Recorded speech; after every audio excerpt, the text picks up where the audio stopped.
Friends and good morning, welcome back to my channel वेटू की मम्मा ब्लॉग।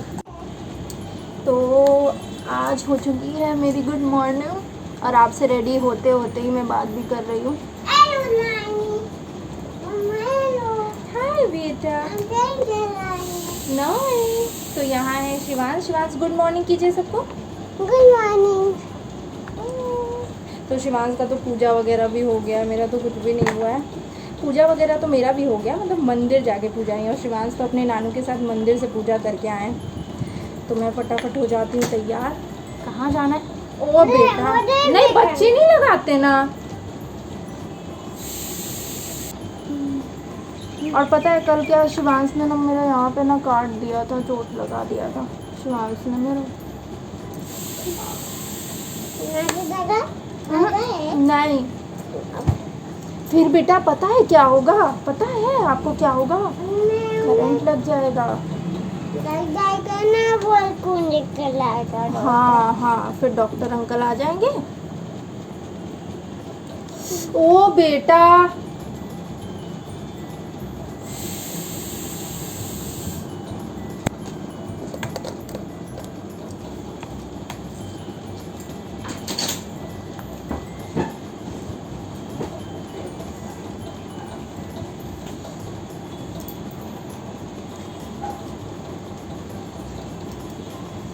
डेली में ऐसे ही जल्दी जल्दी फटाक से तैयार होती हूँ। मतलब डेली में क्या, अगर बाहर जाना होता है तभी तैयार होती हूँ, नहीं तो फिर डेली बस सिर्फ और सिर्फ मॉइस्चराइज़र और सिंदूर और बिंदी और बस इतना ही कुछ। और कहीं बाहर तो जाना होता नहीं। तो डेली में जब मुझे काम करना होता है तो उस समय मैं वीडियोस बनाती हूँ, तो बस लिपस्टिक लगा लेती हूँ सिंपली।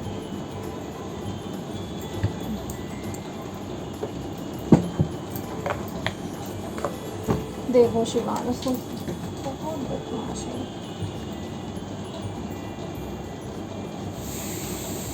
तो मैं हो चुकी हूँ रेडी, और ये नॉर्मल सा लुक है। मैंने बस लाइनर, लिपस्टिक और पाउडर लगाया, आपने देखा ही। और बस अब निकलने का टाइम हो गया है। 10 बज गए ऑलमोस्ट। 10:30 बजे तक एटलीस्ट मुझे पहुँचना है, तो जल्दी से नाश्ता कर लेते हैं, फिर चलते हैं। तो आज मन कर रहा है गरम गरम चाय और पूरी खाने का, और चाय और पूरी खा रहे हैं हम। और आप लोग बताना आपको चाय पूरी कैसा लगता है। मुझे तो बहुत टेस्टी लगता है। और ये शिवांश उधर से लेकर आए कि मम्मा इस टेबल पे मत खाओ, इस टेबल पे खाओ। Oh my God. Okay okay okay, रुकी रुकी, मैं रख रही हूँ, गिर जाएगा आपसे। दूध फट गया था, तो पनीर की सब्ज़ी अभी बन ही रही थी, तो मैंने मैं खा रही थी। उसके बाद मम्मी ने मुझे ला के दिया ये पनीर की सब्ज़ी।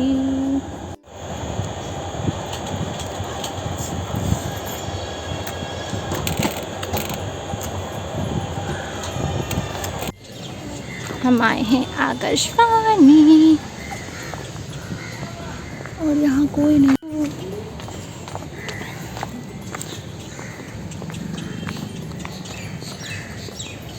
कहाँ जा रहे हैं आप बेटा?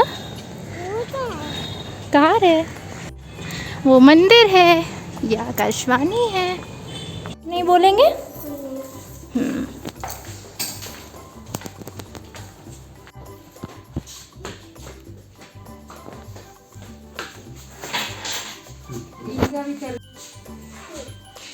आपको बुलाया था क्या?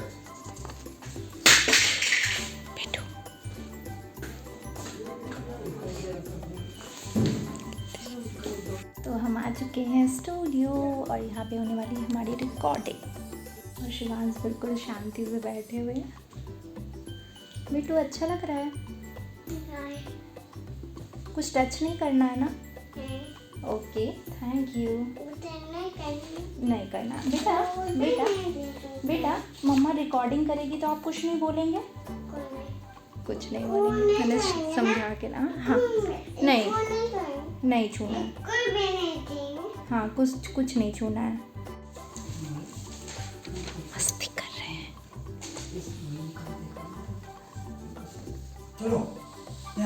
गैर बराबरी के नाम पर सामंतवादी सोच, पितृसत्तात्मक व्यवस्था, औरत को ऊंचाई, औरत को... अब हमारी छुट्टी हो गई, हम जा रहे हैं। करिए बेटा।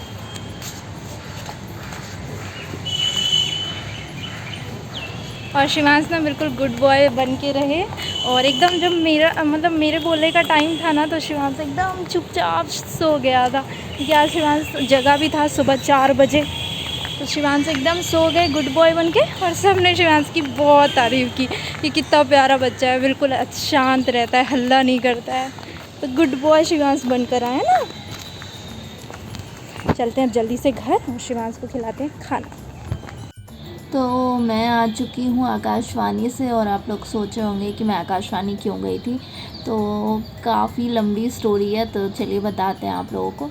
तो जब मैं 9 मंथ प्रेग्नेंट थी ना, तो मतलब कि पटना आकाशवाणी में तो मैं ऑलरेडी काम करती ही थी, तो मैंने वहाँ से भागलपुर ट्रांसफ़र करवा लिया था, ताकि भागलपुर में अगर जब भी रहूँ तो फिर जब भी ड्यूटी लगने की हो तो फिर ईज़िली कर पाऊँ मैं, क्योंकि अपने पसंद का काम करने का कुछ अलग ही मज़ा होता है। तो मैंने भागलपुर ट्रांसफ़र कराया था, लेकिन फिर यहाँ भागलपुर आकाशवाणी में ऐसा हुआ था डिमांड की आपको फिर से ऑडिशन देना होगा। तो 9 मंथ जब मैं प्रेग्नेंट थी तब मैंने ऑडिशन दिया था, मतलब सभी लोगों के साथ जाकर ऑडिशन दिया था। और जब शिवांश हो गए थे तब उस ऑडिशन का रिज़ल्ट आया था कि मतलब मैं सेलेक्ट हो चुकी हूँ एक बार फिर से। लेकिन उसके बाद क्या हुआ, शिवांश होने के बाद एक तो शिवांश छोटा था, तो मैंने फिर भी मतलब कि ट्रेनिंग किया, मतलब लगभग 7 दिन का ट्रेनिंग था। तब मैंने ट्रेनिंग किया 7 दिनों का। और शिवांश छोटा था, लेकिन मम्मी लोग संभाल लेती थी। मेरी मम्मी बहुत सपोर्टिव है, मम्मी को लगता है कि हाँ चलो जो भी कर रही है तो उसके लिए हमेशा ही सपोर्ट करती है, तो मम्मी संभाल लेती थी शिवांश को। तो मैंने 7 दिन का ट्रेनिंग किया था, और जैसे ट्रेनिंग ख़त्म हुई ना मेरी, वैसे ही लॉकडाउन लग गया। अब लॉकडाउन ऐसा लगा कि 2 सालों तक लग गया, और 2 सालों में काफ़ी चीज़ें चेंजेस हो गई, क्योंकि मेरा परमानेंट तो है नहीं, मतलब कॉन्ट्रैक्ट बेसिस पर होते हैं आकाशवाणी, दूरदर्शन, ये सारी चीज़ों में। तो काफ़ी पहले से मैं दूरदर्शन में तो करती ही थी कॉन्ट्रैक्ट बेसिस पर, लेकिन आकाशवाणी में भागलपुर में मैंने ट्रांसफ़र करा लिया था। तो फिर यहाँ पर लॉकडाउन लग गया, उसके बाद मैंने एक भी ड्यूटी नहीं किया, मतलब एक भी। उसके बाद कई बार कॉल्स आए, कई बार कॉल्स आने के बाद हमेशा ऐसा ही होता था कि कभी मैं बैतूल में रहती थी, कभी भागलपुर रहती थी, तब कॉल्स नहीं आते थे, और जब बैतूल रहती थी तब कॉल्स आते थे। तो बहुत अफसोस जैसा लगता था। लेकिन जैसे ही मतलब रिसेंटली ही कॉल आया था मुझे, जब मैं बैतूल में थी, तो उस वक्त मुझे पता चल गया था कि अब मैं जल्दी भागलपुर जाने वाली हूँ। तो फिर मैंने फिर यहाँ पर जैसे ही मैं भागलपुर पहुँची वैसे ही मैंने कॉल किया था, मतलब जो वो ड्रामा सेक्शन के जो सर हैं उनको कॉल किया था कि हाँ सर मैं भागलपुर आ गई हूँ, तो फिर जिस दिन भी ड्यूटी लगे तो फिर आप लगा सकते हो, मैं ईज़िली कर पाऊँगी।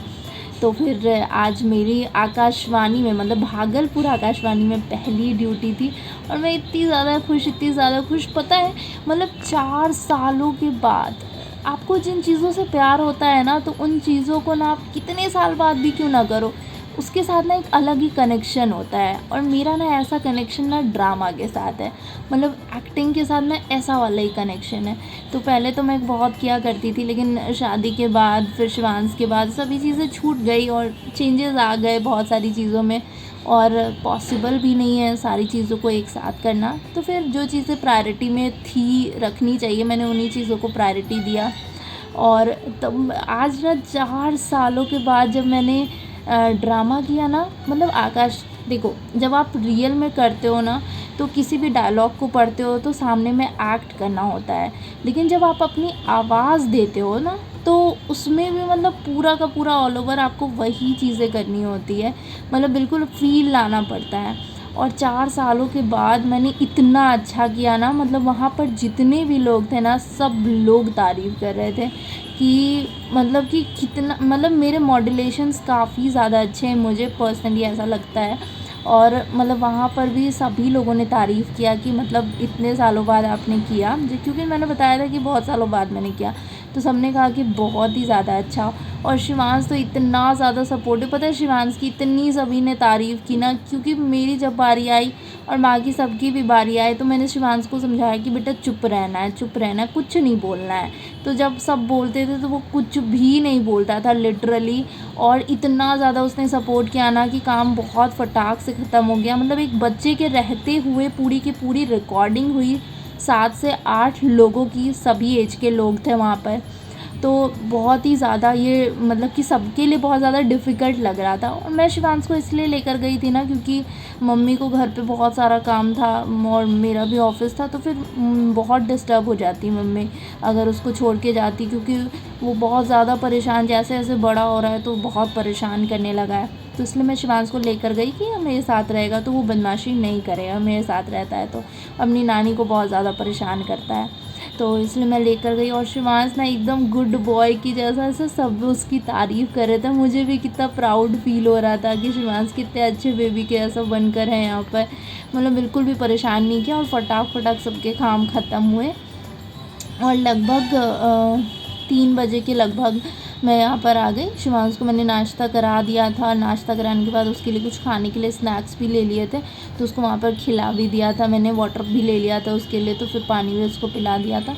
और घर बहुत काफ़ी ज़्यादा पास में है आकाशवाणी से, तो कोई ज़्यादा इश्यू भी नहीं था कि इमरजेंसी हो तो मैं शिवांश को पहुँचा सकती हूँ।